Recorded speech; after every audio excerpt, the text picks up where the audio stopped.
If I told you China tested a rocket that hits space and then quits on purpose, it catches itself before hitting water. Then a ship grabs it with a massive net. Sounds like a movie, but you and I know this is real life. On February 11th, 2026, China actually pulled off one of their biggest missions. It is a big play for their lunar mission by 2030. Now here is the mystery. They are ignoring the old Apollo playbook that NASA used back in the day. Let's solve how they did it together. Quick sub and like keeps our investigations going. So what really went down? And how close are they to making the impossible real? The launch that changed everything. Tuesday morning in Hainan, China. It is 11 a.m. A massive rocket sits on the Wenchang pad, the exact place where China launches its biggest missions. This is no ordinary machine. Meet the Long March-10, a brand new design. On top is the Mengzhou, or dream vessel. Trust me, that name is perfect because what follows seems like a mystery. 5 engines roar, burning kerosene and liquid oxygen. It lifts off, screaming faster into the clouds. Seconds later, it shatters the sound barrier. The pressure on the capsule is pure torture. Imagine hitting highway speeds in just 2 seconds. The rocket is tearing through the thickest air. We call this max Q, maximum dynamic pressure. It is the absolute worst time for a failure. So naturally, that's when China pulled the plug. The escape motors fired with a violent explosion. It ripped the vessel away while those main engines were still at full blast. It is like jumping from a speeding car. But the car is burning, and you must survive. The capsule tumbles, then deploys parachutes for the win. Minutes later, it splashes down gently and gets recovered by the waiting ships. But here is the real puzzle. That booster did not just sink. It kept flying. It throttled down to 3 engines, arcing gracefully all the way to the edge of space. Grid fins popped out for the descent. Those waffle paddles you see on SpaceX rockets. After reigniting to slow down, it made a perfectly controlled splashdown in the ocean. The ship Pathfinder was waiting right there. It uses a giant net to catch falling boosters. They want to snag them from the air before they hit anything. This was not just a simple task. China just proved 5 or 6 massive space technologies at once. You and I just saw history made with this unbelievable mystery solved. Fresh hardware on a brand new pad, plus a risky ocean recovery. And guess what? It worked. Why this matters way more than you think. So China recovered a rocket. Big deal, right? SpaceX has been doing that for years. Yes and no. The real mystery isn't the how, but the secret purpose behind it. SpaceX wants cheap satellite launches and Mars. They're all about cutting costs through reuse. China has a different motive.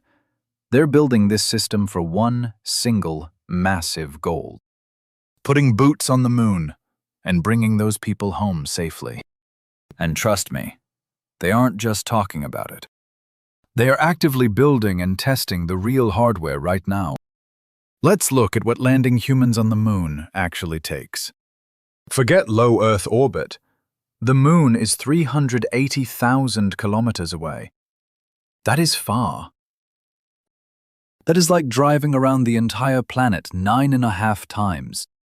Getting there takes massive fuel, perfect timing, and a ship that won't just fall apart. You have to land safely on a whole other world. Then you hit Earth's atmosphere at speeds that would vaporize anything not perfectly designed. NASA pulled this off in the 60s with the Apollo program, using one giant rocket, the Saturn V. It was the most powerful rocket anyone had ever built at the time. It stood taller than a 36-story building and could lift 130 tons easily. But here is the mystery. That massive rocket was thrown away after every single use. The module that brought our astronauts home? also thrown in the trash. The lander stayed on the moon. It cost an absolute fortune, which explains why we haven't returned in 50 years. China looked at that old playbook and asked, what if we do this differently? Instead of one giant rocket, they are using two medium-sized reusable ones. Nothing is disposable. They are engineering everything to be recovered and potentially flown again. It is like taking a cross-country road trip in a rental car you just toss away, versus driving your own car that you actually maintain and use over and over. Both get you to the destination, but one is way more sustainable long-term. That recent test? That was China proving they can handle the hardest parts of the mission. They can abort in emergencies, recover the booster, and handle complex ocean operations. It is all coming together. Those are not small feats. We are looking at the building blocks of a complete lunar transportation system. Here is the master plan for how China actually pulls this off. So let's solve the mystery of how China's lunar mission will work. Honestly, it is pretty brilliant. You need to forget everything you know about Apollo. This is a completely different approach. Two Long March-10 rockets launch separately, probably within just days or weeks of each other. Rocket number 1 carries the Mengzhou spacecraft, with 3 astronauts waiting inside. The second rocket is carrying the Lunar lunar lander. Lunar literally means embracing the moon. Both ships head out on what experts call a trans-lunar injection trajectory. Think of it like throwing 2 basketballs at one hoop from different spots on court. But you need them both to arrive at exactly the same time. Once they reach lunar orbit, they have to find each other and dock together. This part is already insanely difficult.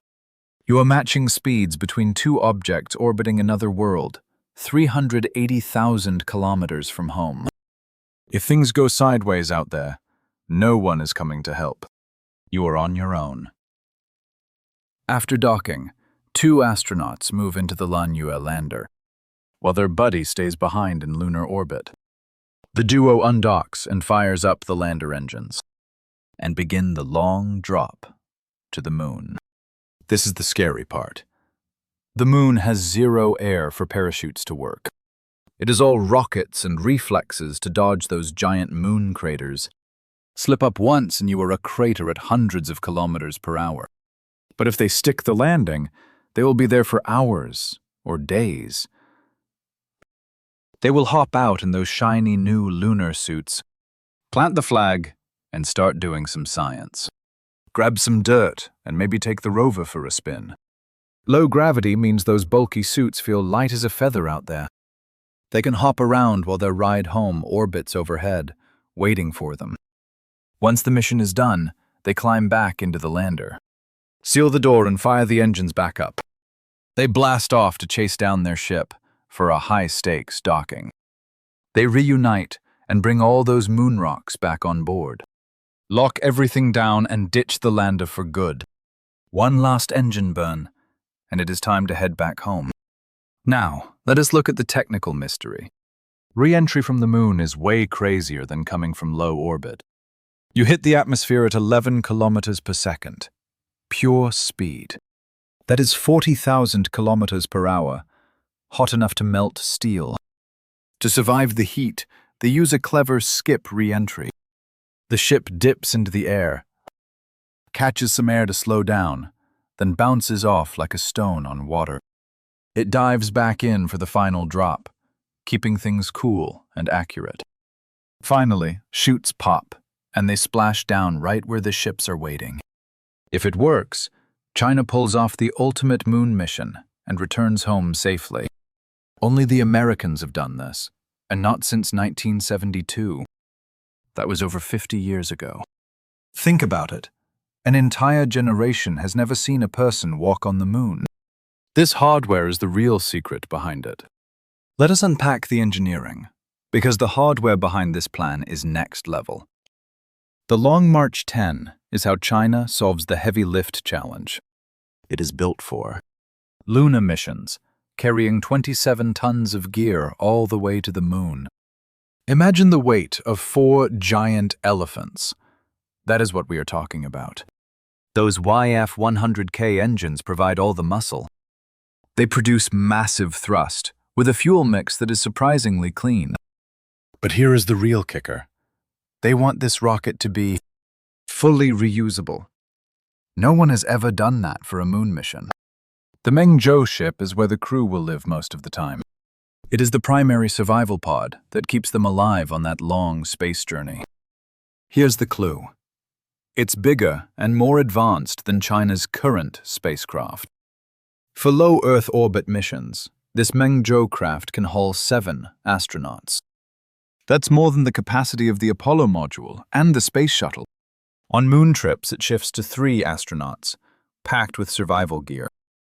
We're talking navigation, propulsion, and the heat shields needed for the journey. The escape system we saw in the test? It's a total high-tech upgrade. You and I can forget those old designs where you just pray for luck. Mengzhou takes total control during an abort, steering itself for a safe landing. That layer of smart automation is the real key to saving lives. Then there's the lunar lander. This thing is the heart of the mystery. It has to survive in the most brutal conditions you can imagine. Temperatures swing from a roasting 127 degrees Celsius to a frozen -173. No air, just abrasive moon dust trying to jam up every moving part. Plus the jagged rocks and craters everywhere. Lunar uses advanced sensors and algorithms to scan the ground during its descent. It can even change its landing spot in seconds if it detects danger. China finished a major landing test last year, using towers and cables to simulate lunar gravity perfectly. They actually made the lander navigate through artificial craters and steep slopes. It worked perfectly. Finally, we have the lunar spacesuits and rovers currently in development. The spacesuits have to shield the crew from deadly solar radiation. Insane temperature shifts. Plus that sharp dust, all while staying flexible enough to walk, climb, and do real work. The rover lets them explore miles away from the safety of the lander. Each piece is a marvel, but they solve the puzzle by working together. Every single part must work together perfectly, because there is zero room for error 380,000 kilometers from home. Why 2030 isn't just talk. Here's the clue that's easy to miss if you only read the news. They aren't just making vague claims about landing on the moon someday. They are hitting specific milestones on a very fast and aggressive timeline. And they're doing it in plain sight. That February 11th test was certainly not their first win. They've been methodically checking boxes with surgical precision. The Long March-10 rocket had already finished 2 major tethered engine tests before this flight. The Mengzhou capsule aced its pad abort test, proving the escape system can fire while still on the ground. Lunar has already crushed all its landing and takeoff simulations. Their recovery ship is already in the water, training the crew right now. These aren't just one-off stunts to get some good press. This is a master plan with clear goals and very real progress. Let's look at the other space programs and solve this comparison. NASA's Artemis program aims for the moon, but the actual landing mission keeps getting pushed further back. It is scheduled for 2027, but experts think it will slip. Most experts bet it'll slip further. Meanwhile, SpaceX is still testing its Starship. It's a powerhouse, but the mission timeline is still a big mystery. Russia talks about the moon, but they haven't shown any real hardware. India is making moves, but they are focused on robotic missions for now. China is providing the solution. First piece of the puzzle. They just paired their lunar capsule with a rocket and crushed that Max-Q abort test. Such precision proves the mystery is over. They are dead serious about hitting that 2030 deadline. Here is the key to the mystery. China has a rock-solid history of actually finishing what they start. They promised a space station, and then they actually built it. Simple as that. They said they would land a rover on the moon's far side, and they totally nailed it. When they aimed for moon rocks, they brought home nearly 2 kilograms of lunar samples. Mystery solved. The solution is simple. They actually do exactly what they promise. Expect a flood of rocket flights and abort tests between now and 2030. It is all part of the plan. Constant landing sims and system checks are the hidden engine driving this entire operation forward. Every single test strips away the mystery, reducing risk and proving the design works. When those astronauts finally blast off, there will be no mystery about the hardware. It will be battle-tested. Every bolt and line of code will have been verified. That is the secret to their confidence. Returning to the moon after 50 years feels like the ultimate solution to a half-century-long mystery. A whole generation has vanished since the last boots kicked up dust on the lunar surface. The kids who watched Armstrong and Aldrin in 1969 are now grandparents. Think about that. Gen Z has never actually seen a human set foot on another planet. It is a total mystery to them. That changes now. The solution here is that China's strategy looks nothing like the old Apollo missions. Apollo was just a frantic Cold War sprint to get there first. It was all about the optics. China's secret? They are building sustainable, reusable rockets and modular systems designed to actually last. Their goal is not just a flag and a flight home. That is too easy. They are laying the groundwork for a permanent home on the moon. Let's look at the answer to what happens after they finally land. With reusable rockets and refurbished ships, the cost of the second mission drops like a stone. The third trip? Even cheaper than the last one. Suddenly, the moon is not some once-in-a-lifetime mystery anymore. It becomes a regular destination. We can build research bases and mine resources. That is the ultimate solution for deep space travel. The moon becomes the stepping stone to Mars. It is the bridge we have been looking for. This long-term vision is exactly why every engineering choice they make right now is so critical. It is honestly wild watching them solve the mysteries of physics and push the boundaries of reality. China is dumping cash and talent into space at a level we have not seen since the 60s. We have not seen this since Apollo. New tech, fresh astronauts, and a whole lot of ambition. They are solving engineering puzzles that would make your head spin. And they are doing it while the whole world is watching them. You and I are just 5 years away from the big reveal in 2030. 5 years of testing and refining to solve every last problem before launch. 5 years until those astronauts look back at Earth from the lunar surface. Talk about a view. When that happens, it is not just a win for China. It is the solution for everyone. It will prove that we can still do the impossible. A massive win for the human race. We can solve any mystery when we actually set our minds to it. If you liked uncovering the secrets of this lunar program, go ahead and hit that like button. Subscribe so you do not miss our next look at forbidden engineering breakthroughs. Also, tell me where you are watching from. I want to know where our community is. I'm always curious to see how far our little corner of the internet reaches. Thank you for joining me to solve the mysteries of future space technology today. See you in the next one as we keep tracking these incredible developments. Pop quiz for you. When China finally sticks that moon landing by 2030, will we see a fresh space race or total international harmony across the entire deep final frontier? Crack the case in the comments. Craving more deep dives into the great unknown? Click that next mystery on your screen right now.